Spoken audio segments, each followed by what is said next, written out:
ஜாதிவாரி கணக்கெடுப்பு அதாகப்பட்டது சமூக நீதி என்கின்ற கோட்பாட்டை முழுமையாக மக்களுக்கு சென்றடைய வேண்டும் என்றால் ஜாதிவாரி கணக்கெடுப்பை எடுத்தால் மட்டுமே அதை முறையாக மக்களுக்கு செயல்படுத்த முடியும் என்கின்ற நோக்கத்திலே ஜாதிவாரி கணக்கெடுப்பை எடுக்காத தமிழக அரசை கண்டித்தும் இன்று சீர்கேடாக இருக்கக்கூடிய தமிழகத்தில் சீர்கேடாக இருக்கக்கூடிய சட்டம் ஒழுங்கை பாதுகாக்க தவறிய தமிழக அரசின் மீதும் போதை கலாச்சாரத்தை தமிழகம் எங்கும் பரவிக்க நிலைபெற செய்த தமிழக அரசை கண்டித்தும் எஸ்ஓபி என்கின்ற ஸ்டாண்டர்ட் ஆப்ரேட்டிங் ப்ரொசீஜரை ஸ்பெஷல் ஆப்ரேட்டிங் ப்ரொசீஜரை தங்களுக்கு தேவையான அம்சங்களை மட்டும் அதில் நிலைநிறுத்திக் கொண்டிருக்கக்கூடிய தமிழக அரசை கண்டித்தும் நாங்கள் இன்று ஆர்ப்பாட்டத்தை செயல்படுத்திக் கொண்டிருக்கின்றோம்.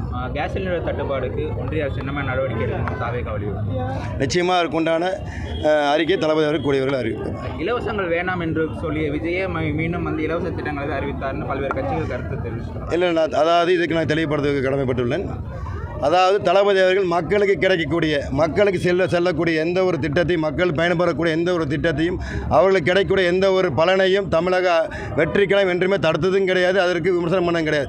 அதை ஆளுங்கட்சி சேர்ந்தவர்கள் ஓசி என்றும் ஓசி பஸ்ஸில் பயணம் செய்கிறீங்கள் என்றும் உங்களுக்கு 1000 ரூபாய் வாங்கிட்டீங்களா, அதனால தான் ஃபேர் அண்ட் லவ்லி போட்டு வந்திருக்கலாம்னு சொல்லி இழிவாக செயல்படுத்தக்கூடிய இந்த அரசை தான் தமிழக வெற்றிக்கழகம் கண்டித்தது. அதற்கு தான் நாங்கள் விமர்சனம் செய்தோம் என்பதை இங்கே நான் தெளிவுபடுத்த கடமைப்பட்டுள்ளேன். அதாவது மக்களுக்கு அதாவது இன்று 30% அரசியல்வாதிகள் கமிஷனாக பெறக்கூடிய தொகையை மக்களுக்கு செய்வதை எந்த வித ஆட்சேபனையும் எந்த ஒரு மக்களும் சொல்ல மாட்டாங்க. அதை எந்த ஒரு கட்சியுமே அதை வந்து எதிர்க்காதுன்னு நாங்கள் தெரிவித்துக்கிறோம். அதை எதிர்த்தாங்கன்னா அது திருடக்கூடிய கட்சிகளாக தான் இருப்பாங்க. நான் இந்த இடத்துல தெளிவாக சொல்லிக்கிறேன்.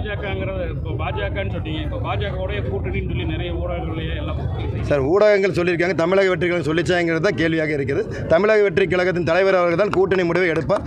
அவர் எந்த முடிவை எடுத்தாலும் தமிழக வெற்றிக் கழகத்தின் நன்மைக்காக மட்டுமல்ல தமிழக மக்கள் நன்மைக்காக தான் எடுப்பார் என்பதை இந்த இடத்தில் தெளிவாக தெரிவித்துக் கொள்கிறேன்.